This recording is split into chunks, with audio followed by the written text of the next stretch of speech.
예수께서 성전에서 가르치실세 어찌하여 서기관들이 그리스도를 다윗의 자손이라 하느냐?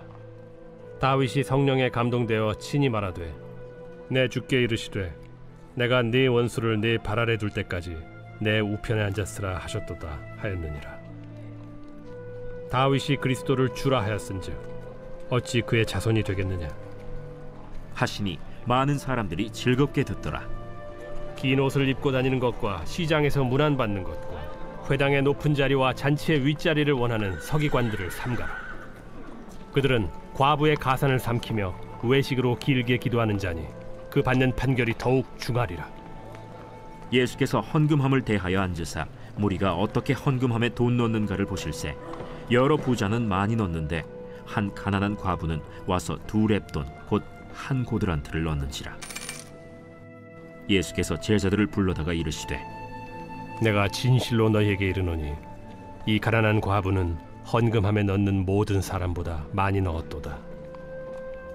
그들은 다 그 풍족한 중에서 넣었거니와 이 과부는 그 가난한 중에서 자기의 모든 소유 곧 생활비 전부를 넣었느니라.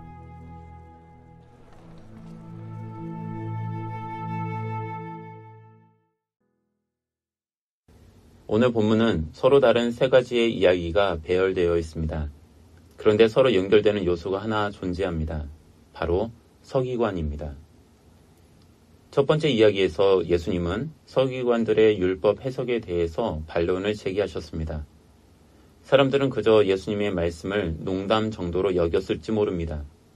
그러나 이런 농담 섞인 이야기는 이후 서기관들을 향한 강도 높은 비난으로 연결됩니다. 두 번째 이야기가 그렇습니다. 서기관들은 유대 종교의 높은 위치에 있는 사람들로 보입니다. 특별히 마가복음은 대제사장들과 서기관들이라는 표현을 자주 사용합니다. 그만큼 서기관은 사회적 지위가 높은 사람들입니다. 그들은 율법을 연구하고 가르치는 사람들로서 유대교 중심의 사회에서 매우 중요한 역할을 하고 있는 사람들입니다. 그렇기에 그들은 사회적인 존경심을 받기 마련입니다. 하지만 예수님은 그런 사회적인 지위에서 오는 존경심과는 별개로 그들이 얼마나 겉과 속이 다른지를 비판하십니다. 이어지는 세 번째 이야기에는 서기관이라는 호칭은 등장하지 않고 부자들에 대해서만 언급합니다.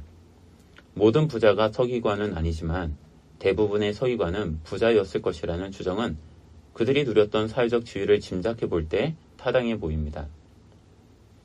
오늘 본문들은 서로 문맥을 통해 하나의 이야기를 만들어갑니다. 사람들은 서기관들이 가지고 있는 권위로 인해 그들의 율법 해석을 전적으로 따를 수밖에 없습니다.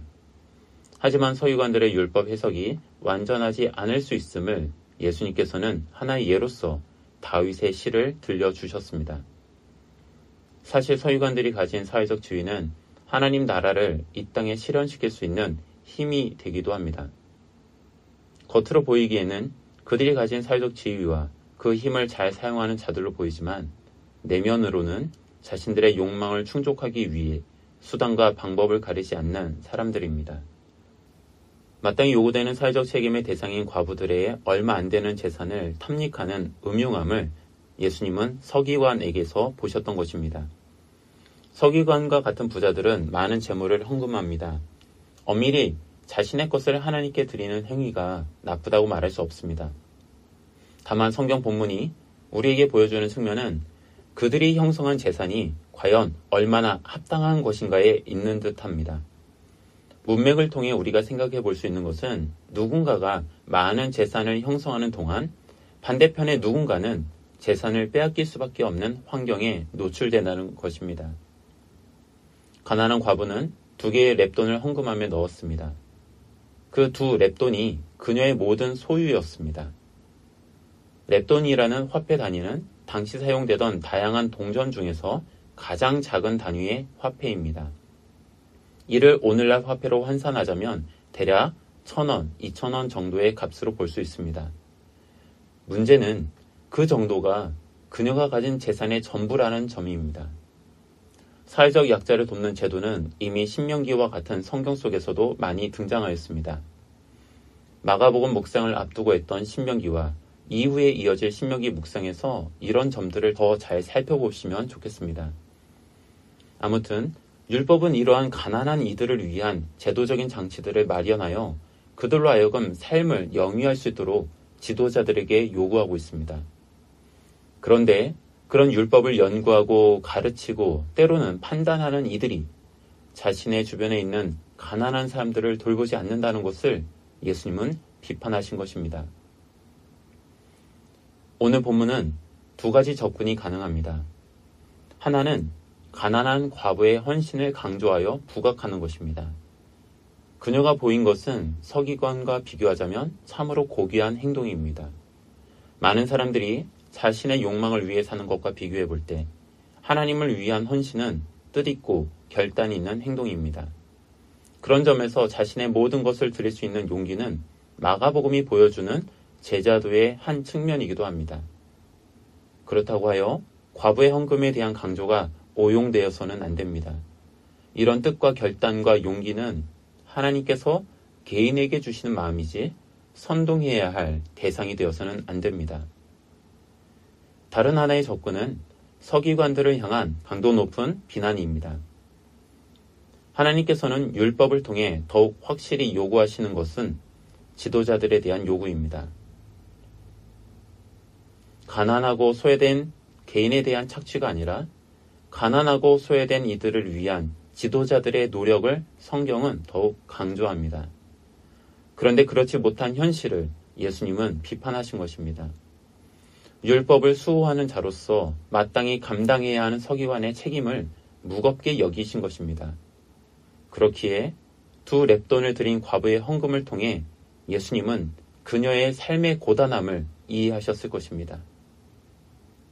바라기는 우리 모두는 어제 본문에 등장했던 이름 모를 한 서기관과 같기를 원합니다. 그는 하나님의 말씀의 핵심이 하나님을 사랑하는 것과 이웃을 사랑하는 것에 있다는 예수님의 말씀에 동의했습니다. 심지어 그 어떤 재물보다, 그 어떤 헌금보다 하나님을 사랑하고 이웃을 사랑하는 것이 더욱 중요하다고 여겼습니다. 아마 그는 많은 헌금을 하는 것만큼이나 하나님께서 요구하신 대로 내 삶의 반경에 있는 가난한 자들을 살필 수 있는 눈을 가진 사람이었을 것입니다. 우리가 그랬으면 합니다. 율법을 아는 것과는 무관한 삶의 분리가 그 말씀을 살아가는 삶의 일치가 있었으면 좋겠습니다. 함께 기도하겠습니다. 주님, 내 삶의 반경을 살피는 자가 되기를 원합니다. 삶이 고단한 이가, 삶의 희망이 없는 이가 내 삶의 반경에 있다면 그들을 향해 지혜롭게 도움을 줄 수 있기를 소망합니다. 말씀에 따라 높은 자리에 마음을 두기보다는 낮은 자리에 있는 자들을 살피는 그런 지혜를 갖기를 원합니다. 겉과 속이 다른 삶이 아닌 겉과 속이 일치한 삶을 살아가기를 원합니다. 예수님의 이름으로 기도합니다. 아멘. 1. 오심 기도. 하루 5번 마음을 다해 드리는 기도.